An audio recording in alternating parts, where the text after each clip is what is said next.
My name is Lauren. I'm 33. I've been married to Daniel for 5 years.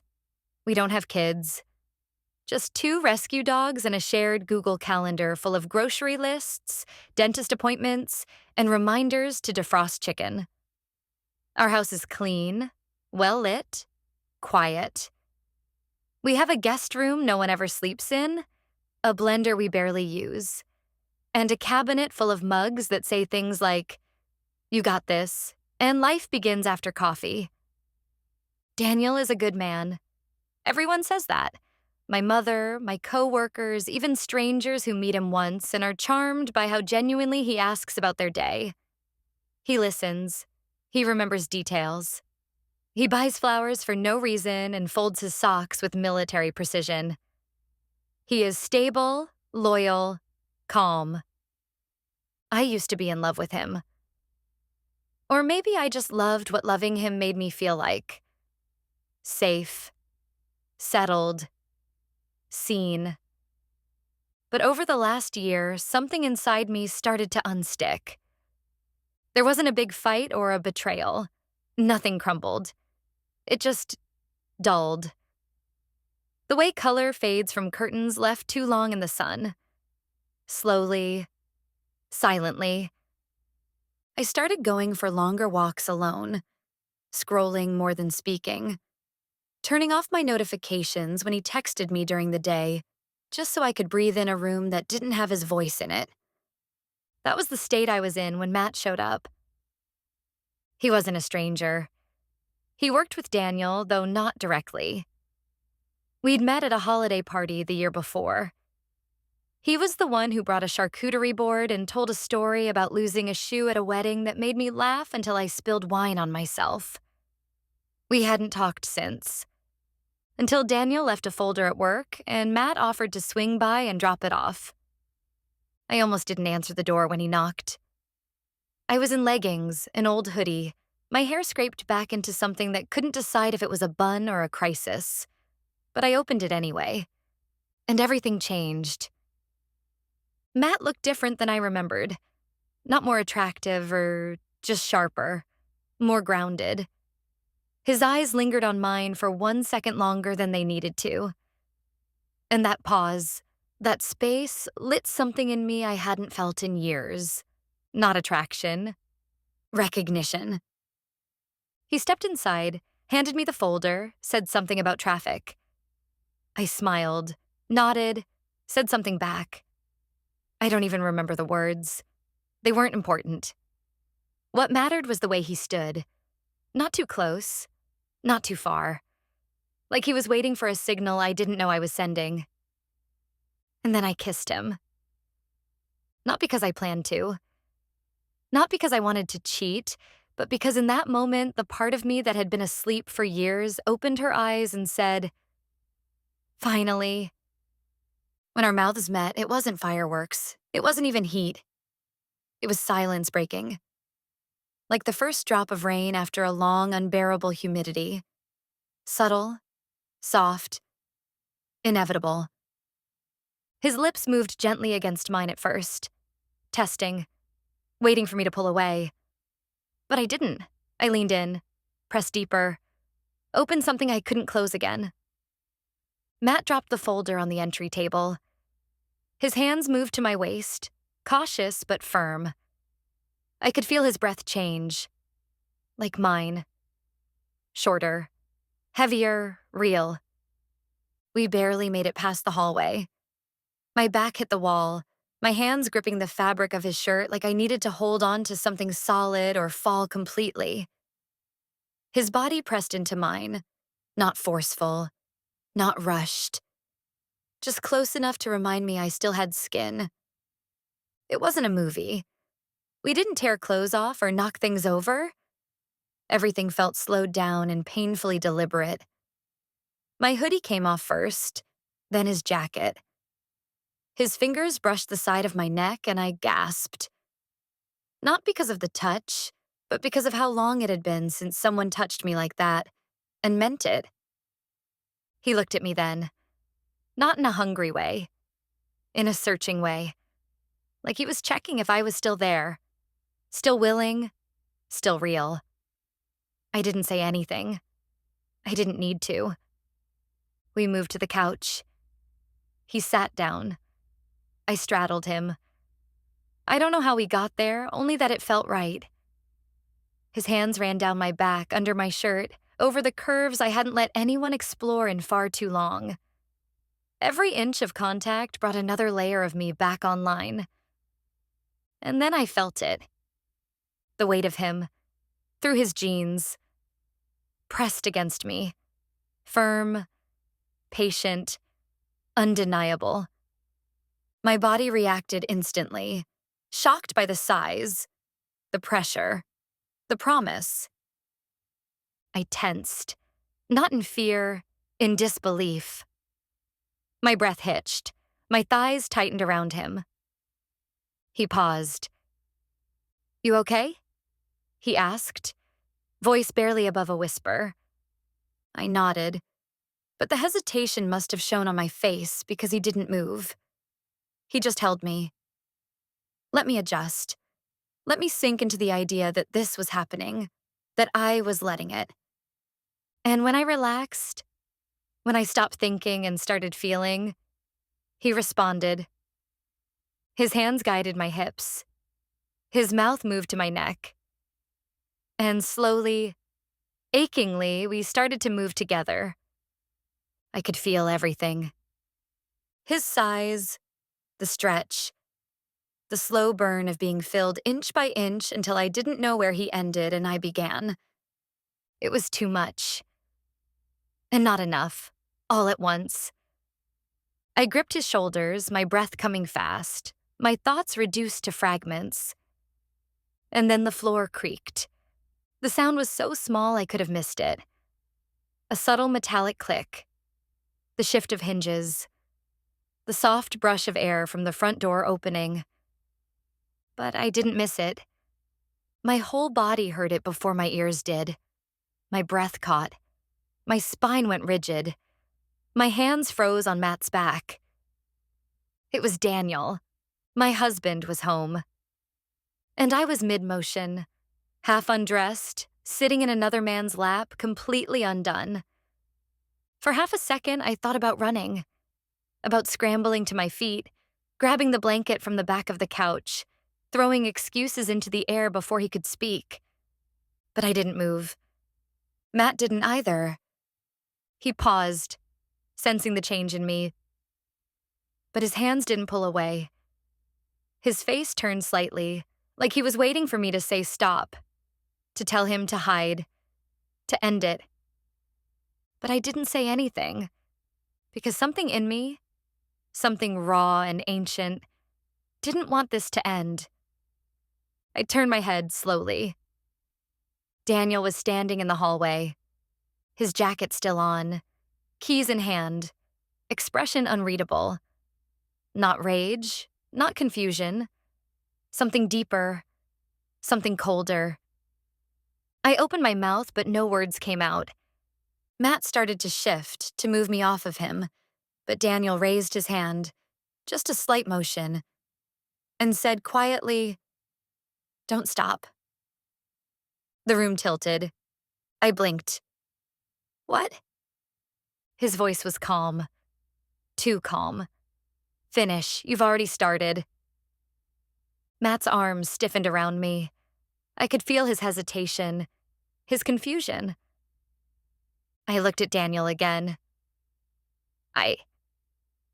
"Don't pretend now," he said. "Don't lie with your mouth if your body's already told the truth." And in that moment, the part of me that had once begged to be good went silent, because he was right. I had already crossed the line. I had already given in. The damage was done. The only thing left was to keep breathing through it. I turned back to Matt. I didn't say yes. I didn't say no. I just moved. And Matt followed. Our bodies reconnected. The rhythm restarted. But now, Daniel was there, watching, silent. And it changed everything, because now I wasn't just cheating. I was being seen, being witnessed, not as punishment, but as proof. Matt's breath was shaky now, unsure. His hands on my hips moved slower, more deliberate, but my body picked up speed like it had a mind of its own. I could feel Daniel's eyes on my back, on my shoulders, on the curve of my spine as I arched and gasped and let go of whatever was left of my old self. I was shaking, from adrenaline, from fear, from heat. And the more I felt it, the more I let go, the louder the silence in the room got. And somewhere inside that silence, Daniel stood up. I thought it was over. I thought now came the screaming, the leaving, the breaking of everything. But he didn't leave. He came closer. Daniel stepped forward, not fast, not with anger, with intent. My body stilled again, not from guilt this time, but anticipation, confusion, heat rising into my cheeks in waves I couldn't control. I was still on top of Matt, his hands now frozen at my sides. Neither of us moved. Daniel knelt in front of me. We were eye level now, and then, without speaking, he reached out. Just one hand, resting on the curve of my hip. Not possessive, not punishing, but present. I flinched, not because I didn't want him to touch me, because I didn't know what it meant. His thumb traced a slow, deliberate path along my skin. I couldn't breathe, couldn't think. I was suspended between two men, one still inside me, the other watching me become something else. Daniel's other hand rose, slid across my ribcage, up my back, into my hair. He leaned forward. His lips touched the base of my neck. I gasped. It wasn't tenderness. It wasn't anger. It was acceptance. And in that moment, I stopped trying to figure it out. I let go. I let myself feel everything. Matt's hands started to move again, more confident now, synced with Daniel's rhythm. One holding me from behind, the other guiding me from the front. My body was no longer mine. It was theirs, and I didn't resist. I became something new in that moment. Not wife, not cheater, not woman, just sensation, breath, tremble, heat. I was touched from every side, moved like water poured between their hands. Daniel's mouth never left my skin. Matt's hold tightened. I cried out, not in pain, but in something too vast to name. And then came the breaking point. Their movements fell into the same pulse. I was stretched, surrounded, suspended. It was too much. My body tensed so hard I thought I might snap in two. I dug my nails into Matt's shoulder, my head thrown back, Daniel's hand gripping my thigh like he could keep me tethered to the earth. And then it happened. I broke. I came undone. Every nerve lit, every muscle shaking. My voice cracked open and I sobbed through it. Not from sadness, but from something far more terrifying. Relief. When it ended, I collapsed forward, my breath shallow, my chest heaving. And I knew in that exact second, nothing would ever go back to how it was. None of us spoke for a long time. Matt dressed first. Quiet. No fumbling, no apologies. He didn't look at me. Not out of shame, just clarity. He knew what he was to me now, what this moment was, what it wasn't. Daniel watched him leave without saying a word. I stayed on the floor, the blanket now clutched around me like a confession. The room was heavy with everything we hadn't said, everything we'd allowed. My breath was still uneven. My limbs buzzed with something that wasn't guilt, more like aftermath. Daniel sat across from me. His hair was a mess, his collar crooked. There was a mark on his neck that hadn't been there earlier. My mark. I couldn't look away from it. "You were beautiful," he said. His voice was low, unshaken. Terrifying, but beautiful. I didn't know how to respond. I wasn't used to being looked at that way. Not by him, not by anyone. Like I was something separate from the woman he'd married. Like I was a wildfire he wasn't sure he regretted walking into. "I thought I'd feel jealous," he continued. But I didn't. I felt like I was watching you become someone else. Someone I've never met. And I don't know if I want to follow her. Or let her go. My throat tightened. "Then why didn't you stop me?" He didn't answer right away. Finally, he said, "Because you didn't want to be stopped. And maybe I wanted to see what would happen if I let you become what you already were." It hit me in a way nothing else had. He hadn't joined me to save the marriage. He had joined me because he saw something in me I hadn't admitted to myself yet. Something not tame, not domestic, not soft. We didn't sleep that night. We lay in bed, both staring at the ceiling. Our hands didn't touch. Our legs didn't brush. I listened to his breathing, slow, measured, and wondered if he was building his goodbye in silence. We didn't speak the next morning. We moved around each other like shadows. Daniel made coffee. I stared at the counter. The dogs circled our feet like they could smell the change in the air but didn't know where to bark. He buttered toast, sipped slowly. No glances, no tension. But it wasn't peace.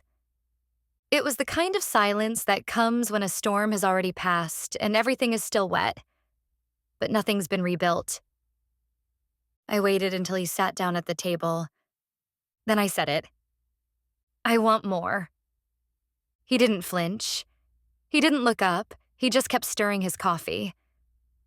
"I haven't stopped thinking about it," I continued. About what happened, about what I felt, not just physically. The freedom, the surrender, the not having to pretend I was someone I'm not. He finally looked at me, calm, sharp. "More of him?" "No," I said. "More of that, of all of it." I swallowed. "I want to do it again, but not with one person this time." He blinked once. "How many?" I hesitated, and said it anyway. 5. The silence that followed was different this time. Not stunned, not afraid. Just still. He leaned back in his chair, exhaled, watched me like he was trying to see through my skin. "I knew this wasn't the end," he said.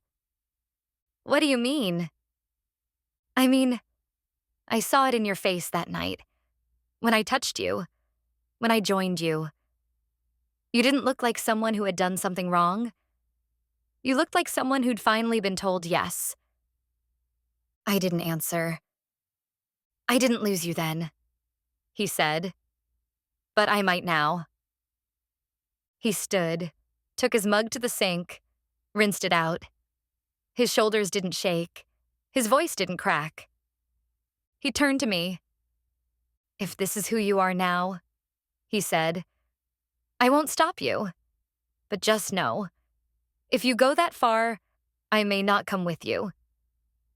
And then, after a long pause, he added, "But I'll help you get there." We planned it like a vacation. Quietly, carefully, rules, limits, boundaries that we both knew would mean nothing once the night began, but writing them down gave us the illusion of control. Ethan, that's the name I'll give my husband now, was the one who booked the room, chose the place, set the scene. He didn't do it out of love or support. He did it because in some part of him, he knew he'd already lost me. Not to someone else. Not to another man. but to a version of myself I couldn't unsee. The night came. 5 men, no introductions, no promises, just presence, just heat. They arrived one by one. I wore black, nothing underneath. My skin hummed like the room had been waiting for me longer than any of them. Ethan sat in the corner again, watching, not as a husband now, as witness. They moved slowly at first. One touched my arm, another kissed my shoulder. A third slid a hand down my back and whispered something I don't remember but still feel. I lost track of where I was. My body didn't belong to me anymore. It belonged to the moment, to sensation, to the way 5 different rhythms collided inside me and pulled me apart. Hands, mouths, pressure, grip. I couldn't tell whose breath was in my ear, whose hands were in my hair, whose weight pressed me into the mattress and kept me from floating away. I came apart. Again and again. Until sound disappeared. Until language was useless. Until I was just pulse, just gasp, just light. And when it was over, when they had all gone, I didn't cry. I didn't speak. I stood, naked, unsteady, and turned to Ethan. He didn't move. I walked to him, sat on his lap, buried my face into his chest, and whispered, "Thank you." He held me, but it was different now. Not possession, not comfort. Goodbye. I knew it. He knew it. We didn't speak of divorce, we didn't fight. There was no drama, no blame, just this unshakable truth. He had loved me as long as I was someone who needed safety.